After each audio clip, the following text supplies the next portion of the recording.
Bonjour à tous, on attaque la semaine avec le nouvel Opel Combo, les Mercedes G63 AMG et Classe S Maybach. Et pour finir, Hyundai qui prive la France du tout nouveau Santa Fe. On vous explique pourquoi.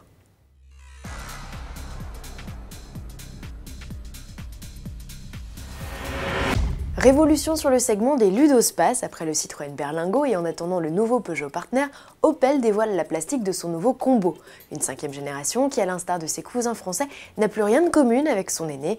Élaboré sur une nouvelle plateforme, le nouveau venu reprend le style des récentes productions de la marque et inaugure des feux à LED. L'utilitaire familial apparaît plus dynamique, plus robuste et imposant que par le passé.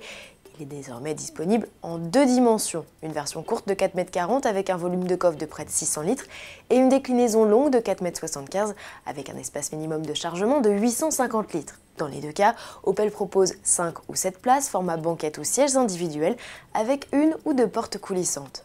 L'Opel Combo Life marque véritablement le pas avec ses aînés avec une offre d'équipement étoffée. La planche de bord entièrement redessinée accueille un affichage tête haute et un écran tactile où seront projetées les images de la caméra de recul à 180 degrés. Citons aussi le système de lecture des panneaux, le régulateur de vitesse adaptatif ou encore le toit fixe panoramique.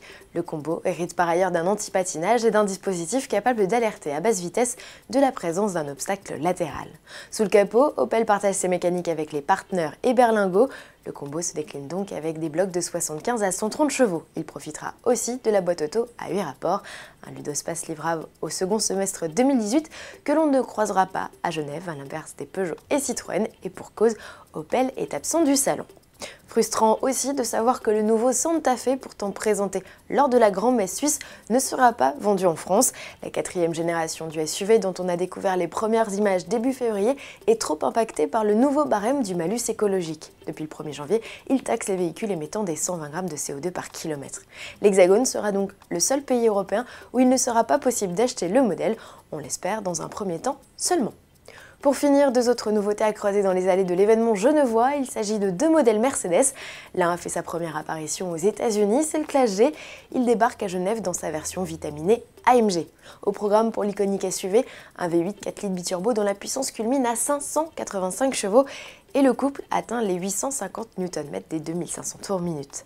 Non content d'arracher le bitume avec un 0 à 100 exécuté en seulement 4 secondes 5, soit aussi bien qu'une 911, il se révèle aussi être un excellent crapahuteur. Enfin, pas sûr que ses propriétaires lui fassent traîner ses élégantes guêtres, des jantes alliages de 22 pouces, dans la boue. Reconnaissable à sa calandre à lamelles verticales, le G63 AMG s'offre un nouveau volant, des sièges en cuir et de nouvelles fonctions de massage. Attendu en juin, le SUV sera également décliné dans une série spéciale de lancement reconnaissable à sa peinture noire mat et ses sièges en cuir noir à surpicots rouge, c'est l'Edition One.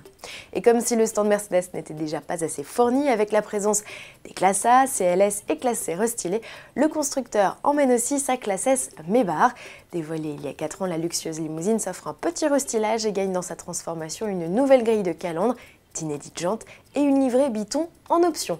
Côté motorisation, pas de changement avec toujours un V8 4 litres biturbo de 469 chevaux ou un V12 de 630 chevaux et 1000 Nm de couple. Exposée au Salon de Genève, elle sera commercialisée dès le mois d'avril 2018. À demain.